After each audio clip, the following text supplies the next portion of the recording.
Bonjour Caroline Marx. Bonjour Gérard. Alors Caroline Marx, nous allons parler magie avec toi et puis bien sûr nous allons évoquer eh bien, ton spectacle qui tourne. Il y a aussi un grand spectacle, c'est les Mandrakes, les plus grands magiciens du Oui, monde dont tu fais partie, du 31 janvier au 2 février 2025. Alors on va oui, d'abord faire connaissance un petit peu avec toi si tu veux bien. mais avec plaisir Gérard. Voilà, donc bon, beaucoup t'ont découvert bien évidemment à la télévision, dans des émissions comme N'oubliez pas les paroles avec Nagui, mais on se rappelle tous de la carte piquée sur ton talon aiguille. Ouais, Il y a eu aussi le cabaret Bobino de Gérard Louvain, il y a l'émission bien évidemment, on te retrouve assez régulièrement dans l'émission d'Arthur. Il y a eu oui, Diversion, malheureusement diversion. il n'y a plus, et puis il y a TPMP exactement. Oui, Alors, c'est j'ai ça. l'impression que c'est une passion qui vient de loin, la magie. Parce Oui, que d'abord, tu avais un papa magicien. Est-ce qu'il découpait ta maman en morceaux? oui, découper ma maman en morceaux. Donc ça, c'est une histoire vraie, hein. Je raconte toujours cette anecdote incroyable. Donc à 4 ans, mes parents étaient en pleine répétition dans la salle à manger. Donc eux, ils venaient de recevoir la Miss Mad. Donc c'est une boîte où, la personne est coupée, l'assistante est coupée en quatre. Et donc ils avaient hâte de découvrir cette illusion. Donc mon père, il la coupe en morceaux. Et puis moi, d'un seul coup, en plein dans l'illusion, je rentre comme ça. Et je me retrouve nez à nez avec ma maman coupée en morceaux, donc coupée en quatre, la tête, les jambes, tout comme ça devant moi.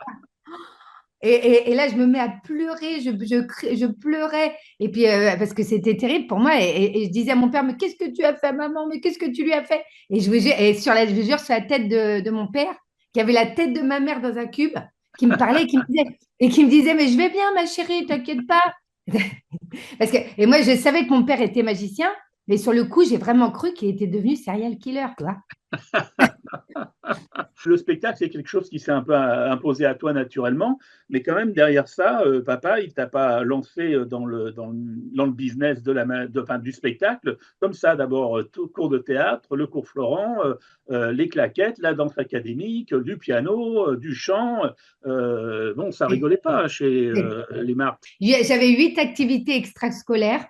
Donc, vraiment, voilà, c'est ça, c'est tout ce que tu as dit, hein. Le piano, flûte traversière, batterie, cours Florent, studio Alice Donna, le chant, Ouais, euh, la danse moderne, jazz, classique.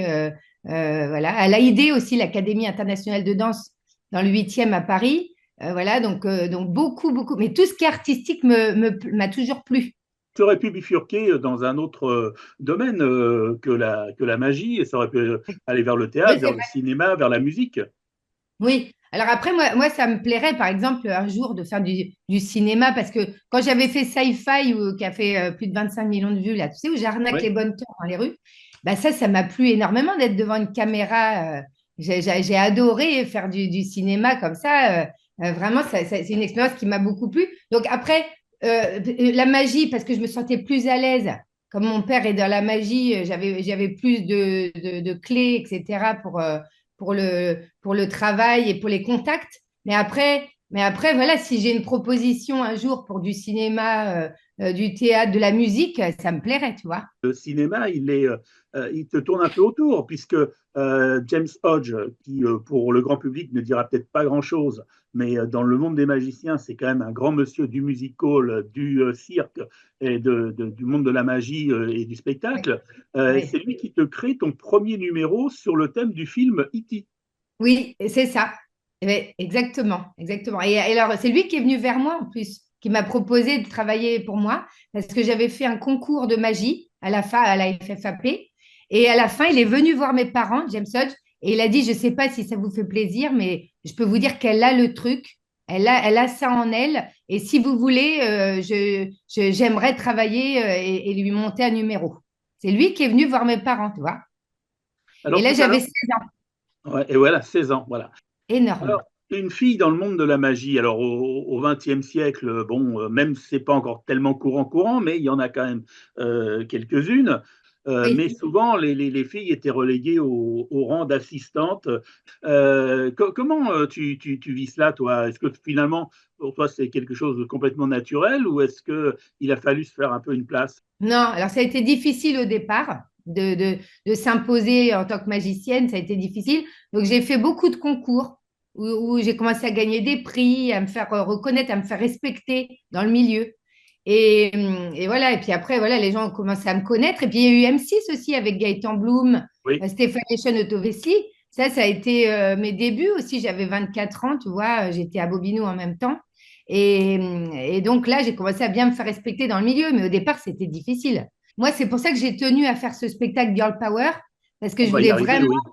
mettre les femmes en avant et montrer que… Et tu vois, je me dis que plus on va en voir des femmes, tu vois, les petites filles qui sont dans la salle à la fin qui veulent être magiciennes, on leur met des étoiles plein les yeux, bah, ça se trouve, Et il des va y avoir vocations. des vocations pour des futures magiciennes, tu vois, j'espère. 1h20 de spectacle. Alors, Oui. en quelques mots, comment c'est monté ce spectacle, c'est créé ce spectacle? Alors, Girl Power, je le fais pas encore dans les Zéniths. Les Zéniths, ça va être mon show de Noël. C'est un show de grande illusion. Mais Girl Power, on le joue dans des salles de spectacle de 400 à 600 places, tu vois. Et voilà, on a deux écrans géants sur les côtés pour reprendre un petit peu les gros plans comme le Rubik's Cube, tu vois. Mais alors ça s'est monté avec un metteur en scène de théâtre. Moi, j'ai repris un petit peu les tours que je faisais avec des créations qu'a fait Marc-Antoine de la boule de bowling, par exemple, qui éclate dans Oui, les airs. ça fait partie des tours qui sont un peu ta marque. À Et- toi, la boule de bowling, la carte au talon, comme je Ouais, disais tout à l'heure. exactement. Ouais, c'est ça, c'est ça. Donc, du coup, moi, j'ai repris un petit peu ces numéros-là au départ. Je suis allée voir le metteur en scène. On a formé, moi, je lui ai dit que je voulais vraiment mettre les femmes en avant. Donc, du coup, on a monté le spectacle avec le metteur en scène. Mais si tu veux, mes numéros, ils étaient déjà montés. Après, c'est surtout les transitions qu'il a mis en place. J'ai un assistant au départ qui veut, qui veut être magicien, donc qui s'habille en magicien un peu classique, tu vois. Et puis après, moi, je me moque un peu de lui. Hein. Je dis, bah vas-y, montre-nous. Je te laisse la scène pendant 3 minutes. Montre-nous ce que tu es capable de faire. Et il commence à faire un numéro, mais c'est plus du prestibidon. Tu vois, D'accord, voilà, ouais. les gens, ils rigolent, etc. Et puis là, d'un seul coup, je lui dis d'aller chercher un accessoire dans les coulisses. Et quand il revient, en une seconde, il y a un quick change et il revient en assistant sexy, donc en petit lapin sexy avec les oreilles, la queue de lapin. Et après, il va me chercher le matériel. Et donc, en fait, tu vois, je me moque vraiment du cliché du magicien avec l'assistant. Et là, on renverse les rôles. Ton univers de la magie, on en parle, c'est la scène, bien évidemment, mais il n'y a pas que la scène aussi, puisqu'on te retrouve dans des événements. Alors, il y a les événements de marques diverses, il y a du Oui. close-up, il y a la scène. Où est-ce que tu te sens le mieux? J'adore le close-up, hein, j'adore le close-up. J'ai toujours, en fait, le close-up, si tu veux, je l'ai fait depuis l'âge de 18 ans. Donc, c'est vraiment quelque chose où je me sens hyper à l'aise et j'adore les gens. J'aime être proche des gens. Alors du coup, j'ai un côté très proche d'eux, tu vois, où j'ai l'impression que c'est comme ma famille, tu vois, je me sens hyper bien en close-up. Mais après, la scène, je trouve que c'est autre chose. Et les gens, ils ont plus un respect, tu vois, le fait qu'il y ait une distance. C'est autre chose. Mais je prends mon pied sur scène aussi. Hein. Sur scène, c'est énorme les émotions qu'on peut avoir. Alors que le close-up, ça va être plus des petits groupes. Alors que là, tu te prends une dose d'amour d'un seul coup. Tout le monde qui rigole en même temps. Tu ressens beaucoup d'énergie.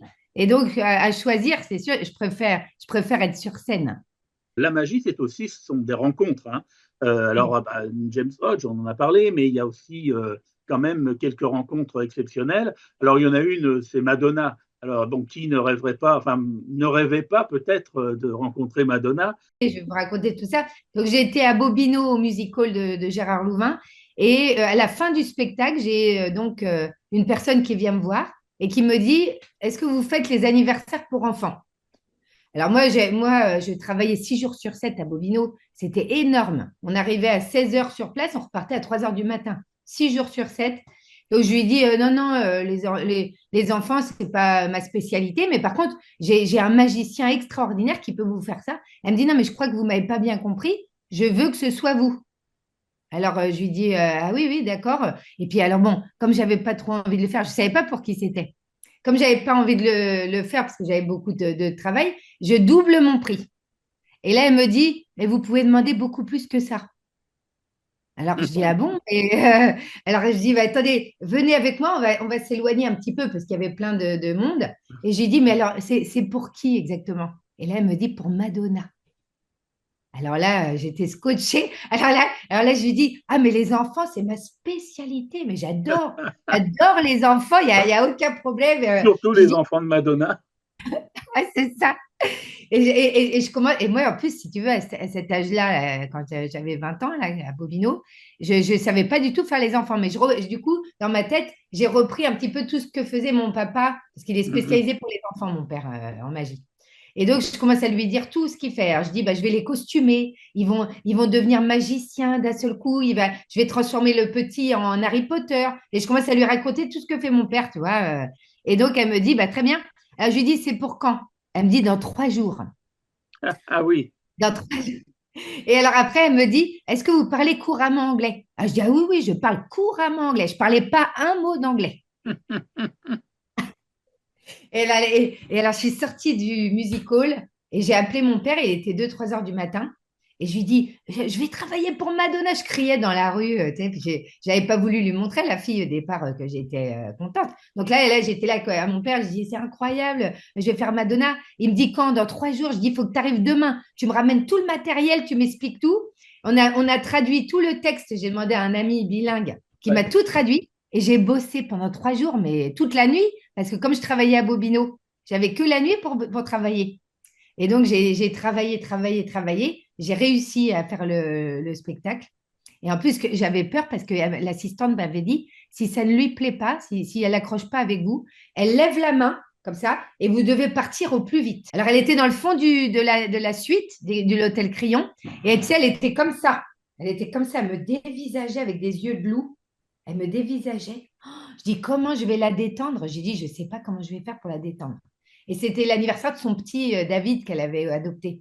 Alors, je commence à prendre le petit David qui avait 5 ans. C'était pour ses 5 ans.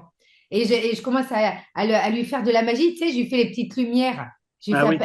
les petites lumières. Et il était un peu intimidé. Alors là, elle se lève.